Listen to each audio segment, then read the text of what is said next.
The observation deck of the starship Harmony's Edge offered a breathtaking view of the Nexus station, humanity's most ambitious diplomatic outpost. Captain Javier Stone pressed his palm against the cool, transparent steel, watching as alien vessels of every conceivable design docked and departed in an endless ballet of interstellar commerce. For 3 decades, this station had served as neutral ground where dozens of species conducted their affairs in relative peace. That peace was about to shatter. "Captain Stone, the Krillian delegation has arrived," announced Lieutenant Sophia Reyes, her voice carrying the tension that had gripped the entire station for weeks. "They're requesting immediate audience." Javier turned from the viewport, his weathered face reflecting years of military service before his transition to diplomatic corps. At 42, he had seen enough conflict to appreciate peace, and enough peace to recognize when war was inevitable. The Krillians had been expanding their territory aggressively for months, and now they had set their sights on New Eden, a thriving human colony on the outer rim. "Any word from the Etherian delegation?" he asked, straightening his formal diplomatic jacket. "Ambassador Voss arrived an hour ago. She's requested a private meeting before the joint session." Sophia's expression remained professional, but Javier caught the slight raise of her eyebrow. The Etherians were known for their beauty and their mysterious ways, rarely involving themselves in galactic politics unless something significant was at stake. The corridor leading to Conference Room Alpha buzzed with activity as translators, aides, and security personnel prepared for what many believed would be the most crucial diplomatic session in recent history. Dr. Priya Nakamura, humanity's leading expert on alien psychology, fell into step beside Javier. "The Krillians are different this time," she said quietly, her dark eyes troubled. "Their body language, their pheromone signatures. They're not here to negotiate. They're here to deliver an ultimatum." Javier nodded grimly. He had read the same signs in their preliminary communications. General Brutus Caney, the Krillian war leader, had made his intentions clear through actions rather than words. 3 human research stations had already gone silent, and reconnaissance suggested Krillian battle fleets were massing near New Eden. The door to the smaller pre-conference room whispered open, and Javier stepped inside to find himself in the presence of Ambassador Zelen Voss. His breath caught involuntarily.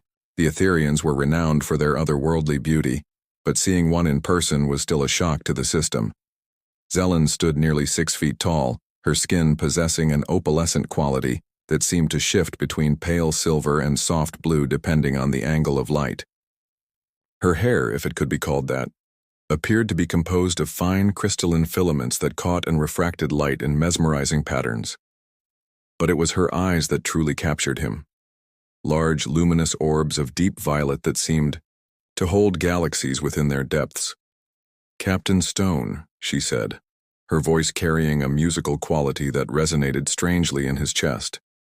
"I have been hoping we would have this opportunity to speak privately." "Ambassador Voss," Javier replied, forcing himself to maintain professional composure despite the way her presence seemed to fill the room with an almost tangible energy. "I appreciate you making time before the main session. Your people's neutrality in this matter could prove crucial." She moved closer, and he caught a scent like rain on alien flowers.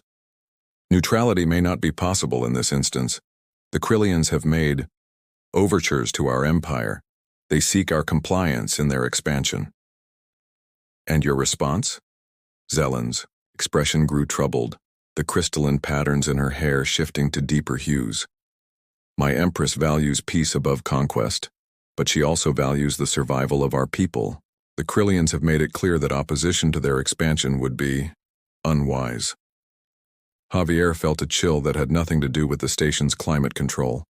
If the Etherians, with their advanced technology and significant military capabilities, were being threatened into compliance, then humanity's situation was even more dire than he had realized. "What do you know about General Kane's true intentions?" he asked. "More than he realizes," Zelen replied, stepping even closer. Her proximity was intoxicating, and Javier found himself studying the delicate structure of her alien features, wondering what evolutionary pressures had shaped such ethereal beauty. "The general believes humans are weak because you value cooperation over domination. He sees your colony as a test case. Break human resistance there, and the rest of your species will fall in line. He's underestimating us, Javier said quietly. Is he? Zelen's violet eyes searched his face with disturbing intensity. Your ships are outgunned. Your colony defenses are minimal, and your government's response has been to send diplomats rather than warships. To a Krillian mind, this confirms weakness. The door chimed softly, announcing the arrival of other delegates. Their private moment was ending, but Zelen placed a hand on Javier's arm. Her touch was warm despite her otherworldly appearance, sending an unexpected jolt through him. There is something else you should know, she whispered urgently. The Krillians have discovered something on New Eden, something they believe gives them the right to claim your colony as their own. Before Javier could respond, the door opened, and General Caney strode in, his massive frame filling the doorway. The Krillian stood nearly 8 feet tall, his reptilian features bearing the scars of countless battles. His species had evolved from apex predators, and everything about him projected violence barely contained. Captain Stone, Caney rumbled, his voice like grinding stone. I trust you have prepared your surrender documents? Javier straightened to his full height, meeting the alien general's gaze without flinching. I've prepared our opening negotiation parameters, General. I believe you'll find them reasonable. Caney's laugh was harsh and grating. Negotiation? Your species continues to misunderstand the situation. This is not a negotiation. This is a notification. Your colony world will be evacuated within 30 standard days, or we will evacuate it for you. New Eden is a legally recognized human settlement established under Galactic Federation Charter, Dr. Nakamura interjected, her voice steady despite the tension in the room.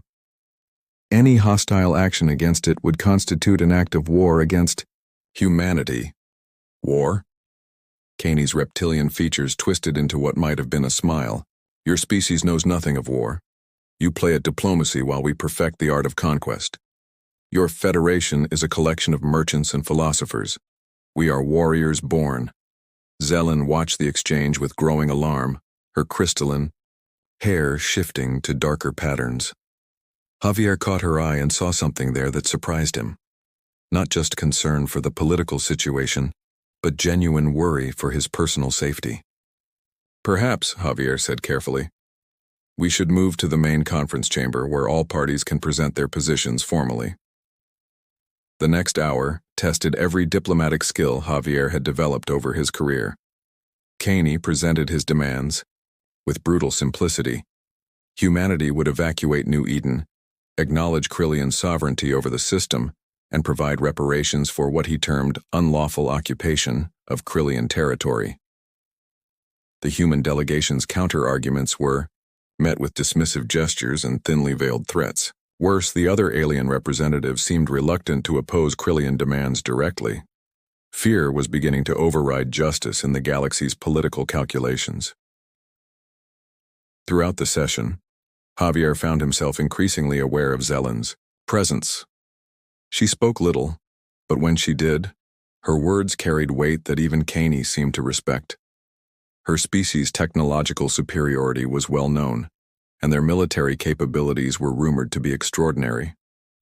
As the formal session concluded with no resolution, delegates began filing out to consult with their respective governments. Javier lingered, hoping for another private moment with the Etherian ambassador, but Sophia approached with urgent intelligence reports. Captain, we've received word from New Eden. Long-range sensors are detecting massive energy signatures consistent with Krillian battle fleets. They're not waiting for our answer. The situation was escalating beyond diplomatic solutions. As Javier reviewed the tactical data, he felt a presence beside him and looked up to find Zelen studying the same reports. Your people face extinction, she said quietly, and mine face a choice that could determine the fate of this entire sector of the galaxy. What choice is that? Javier asked. Zelen's violet eyes met his, and in them he saw something that made his pulse quicken. Whether to follow my heart or my orders, whether to risk everything for a species I barely know, led by a human who... She paused, seeming to search for words in his language. A human who what? He prompted gently. A human who makes me question everything I thought I knew about love across the stars. The admission hung between them like a challenge to the very fabric of space and time. Here, in the shadow of approaching war, something extraordinary was beginning to bloom. Something that might prove more powerful than any weapon in the Krillian arsenal. As alarms began sounding throughout the station, signaling the approach of the Krillian fleet, Javier realized that humanity's survival might depend not on traditional diplomacy or military might, but on the impossible connection forming between two hearts separated by millions of years of evolution and countless light years of space. The emergency klaxons echoed through Nexus Station as the Krillian battle fleet dropped out of hyperspace, their massive warships casting shadows across the diplomatic outpost. Captain Javier Stone stood in the station's command center, watching the tactical displays with growing dread. 47 Krillian vessels had arrived, each one capable of reducing New Eden to molten slag within hours. Captain, Lieutenant Sophia, Reyes reported tersely, General Caney is demanding immediate surrender of the colony. He's given us 6 hours to comply. Javier's jaw tightened. 6 hours to abandon everything humanity had built on New Eden. The research facilities, the agricultural domes, the homes of nearly 2 million colonists. It was impossible, and Caney knew it. This was never about evacuation. It was about conquest and the statement it would make to the galaxy. "Where's Ambassador Voss?" he asked. "Conference room Beta." She requested privacy to consult with her Empress. Javier made his way through corridors filled with panicked diplomatic staff. The station's various alien delegations were preparing to evacuate, none willing to risk Krillian wrath by remaining. Only the humans seemed determined to stay and face the impossible odds. He found Zelen standing before a shimmering holographic projection of a breathtakingly beautiful alien woman whose crystalline features marked her as Etherian royalty. Empress Valdara's image flickered with transmitted light years of distance. "My Empress," Zelen was saying, her musical voice strained with emotion. "The humans face extinction. Their colony world contains civilian populations who cannot be evacuated in time." The Empress's response carried the weight of eons.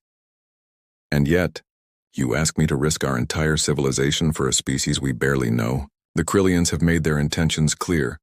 Opposition means war." "Sometimes," Zelen replied, her violet eyes finding Javier in the doorway. "The greatest risks yield the greatest rewards. These humans, they are not what we expected." Javier stepped forward respectfully. "Your Imperial Majesty, I don't ask for your military intervention, but if there's any assistance your people could provide." Empress Valdara studied him through the holographic link, her ancient eyes seeming to peer directly into his soul. "You are the human who has captured my ambassador's attention?" The directness of the question caught Javier off guard. Zelen's crystalline hair shifted to deeper violet patterns, clearly embarrassed by her Empress's bluntness. We have found common ground in our desire for peace," Javier managed. "Common ground," the Empress mused. "How diplomatically phrased." "Zelen, show him." With visible reluctance, Zelen activated another holographic display. The image that appeared made Javier's breath catch. It was New Eden, but not as humanity knew it. The planet glowed with subtle energy patterns revealing structures buried deep beneath the surface. "The ruins are over 50,000 years old," Zelen explained quietly, "a civilization that predated both our peoples. The Krillians believe these ruins contain ancient weapon technology." "And do they?" Javier asked. "No," the Empress answered directly. "Our scouts have analyzed the structures. They contain something far more valuable, the accumulated knowledge of a species that achieved perfect harmony between technology and nature. Knowledge that could revolutionize how all galactic civilizations approach resource management and environmental preservation." The implications hit Javier like a physical blow. The Krillians aren't after territory. They're after power. Power they would use to dominate the galaxy, Zelen confirmed. General Caney believes superior firepower is the only currency that matters. He cannot comprehend that true strength comes from unity, compassion, and the courage to protect others. The holographic empress leaned forward slightly. My ambassador has become emotionally invested in your species' survival. This concerns me. Why? Javier asked, though he suspected he knew the answer. Because emotions cloud judgment. Wars are won through calculated decisions, not passionate impulses. Zelen stepped closer to Javier, her opalescent skin seeming to glow brighter with her agitation. And yet, passion has driven every great achievement in galactic history. The Terran, poets who wrote verses that moved 3 species to peace. The Andromedan composers whose symphonies inspired the Great Reconciliation. Love, Your Majesty, is not weakness. It is the force that binds civilizations together. Javier felt something shift in the room's atmosphere. Dr. Priya Nakamura's voice crackled through his communicator. Captain, you need to see this. We've detected an anomaly in the ancient ruins' energy signature. The connection ended, leaving Javier alone with Zelen and her empress. The older Etherean's expression had grown thoughtful. Zelen, she said finally, you have served our empire faithfully for 3 centuries. If you believe these humans are worthy of such risk, I do, Zelen replied without hesitation. Not just because of what I feel for Captain Stone, but because of what his species represents. They choose cooperation over conquest even when facing extinction. Empress Valdera was quiet for a long moment. Then, very well. You have 12 hours to attempt your impossible solution. If you fail, the Etherean Empire will be forced to recognize Krillian sovereignty over the contested system. The hologram faded, leaving Javier and Zelen alone. The weight of 2 civilizations' fate seemed to press down on them. What impossible solution? Javier asked.